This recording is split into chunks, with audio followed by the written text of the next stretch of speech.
자, 우리가 즐겨 먹는 햄버거, 피자, 타코 이런 거 있잖아요.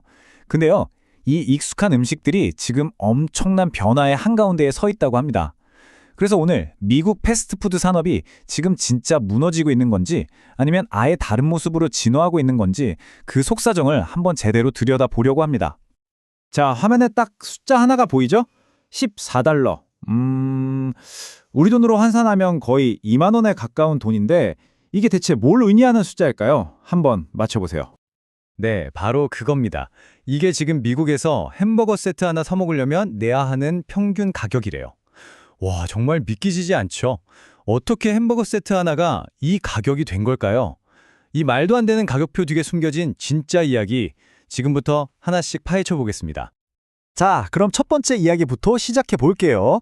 위기의 가장 확실한 신호죠. 바로 손님들이 사라지고 있다는 겁니다. 과연 상황이 얼마나 심각한지 한번 보시죠. 이 그래프를 보시면요. 진짜 한눈에 딱 들어옵니다. 지난 10년 동안 집에서 밥 해 먹는데 드는 식료품 비용, 이게 한 30% 올랐거든요. 근데 같은 기간에 밖에서 사 먹는 외식 비용은 얼마나 올랐는지 보세요. 무려 52%나 폭등했습니다. 이건 이제 패스트푸드가 더 이상 싸게 한 끼 때우는 그런 음식이 아니게 됐다는 뜻이에요.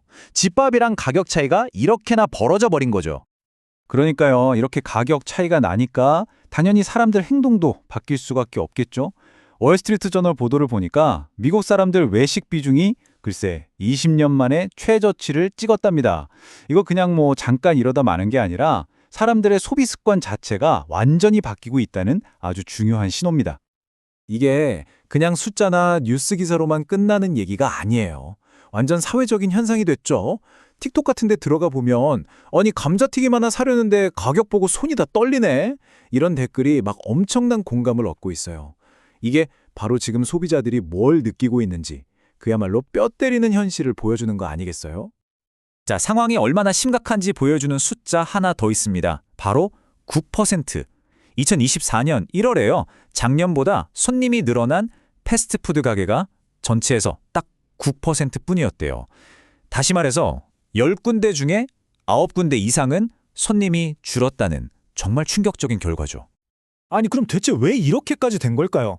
손님들은 왜 떠나는 건지, 이 위기의 진짜 이유가 뭔지 이제 그 핵심을 한번 파고 들어가 보겠습니다. 전문가들이 지금 패스트푸드 산업 상황을 딱 한 단어로 표현하는데요. 바로 이중고입니다. 말 그대로 두 가지 어려움을 동시에 겪고 있다는 뜻이에요. 한쪽에서는 손님이 줄어서 매출이 뚝뚝 떨어지는데 다른 한쪽에서는 가게 운영하는 데 드는 비용이 막 하늘 높은 줄 모르고 치솟고 있는 거죠. 정말 최악의 상황입니다. 자, 이 화면을 보시면 이중고가 뭔지 확 와닿으실 겁니다. 왼쪽부터 볼까요? 고객들이 떠나고 있어요. 특히 주머니 사정이 넉넉치 않은 분들이 지갑을 꽉 닫고 있는 거죠.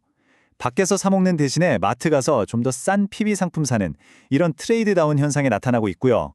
자, 이제 오른쪽을 보세요. 근데 비용은 또 엄청나게 오르고 있습니다. 인건비, 재료비 할 것 없이 그냥 다 오르면서 식당들을 양쪽에서 꽉 조여오고 있는 겁니다.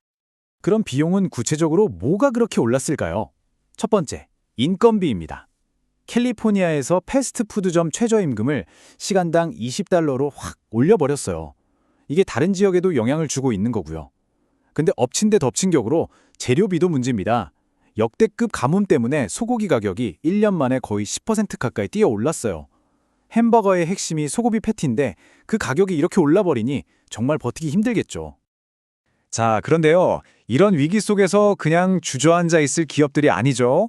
이제부터는 이 위기를 어떻게든 극복하고 살아남기 위한 그들만의 치열한 생존 전략, 말하자면 진화의 방법을 들여다보겠습니다. 여기서 진짜 흥미로운 점은요. 모두가 똑같은 방법으로 이 문제를 풀고 있지 않다는 거예요. 크게 보면 완전히 다른 두 가지 전략이 나타나고 있거든요.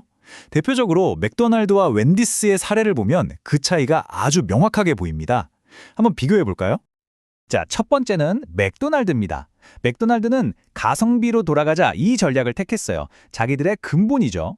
예전처럼 저렴한 메뉴를 다시 내놔서 떠나간 손님들 마음을 되돌리겠다는 겁니다. 근데 이게 생각처럼 쉽지가 않아요.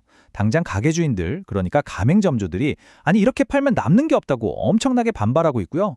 또 틱톡 같은 데서는 맥도날드 가격 실화냐면서 조롱하는 해시태그가 유행하고 있어서 이런 부정적인 이미지도 어떻게든 해결해야 하는 숙제가 남아있죠. 반면에 웬디스는 완전히 다른 카드를 꺼내들었습니다. 바로 기술입니다. 프로젝트 프레쉬라는 걸 추진하고 있는데 핵심은 주방을 자동화해서 비싼 인건비를 줄이겠다는 거예요. 그리고 스마트폰 앱으로 주문하는 손님들한테는 맞춤형 할인 쿠폰 같은 걸 쏴주면서 끌어들이는 훨씬 미래를 내다보는 전략을 쓰고 있는 거죠.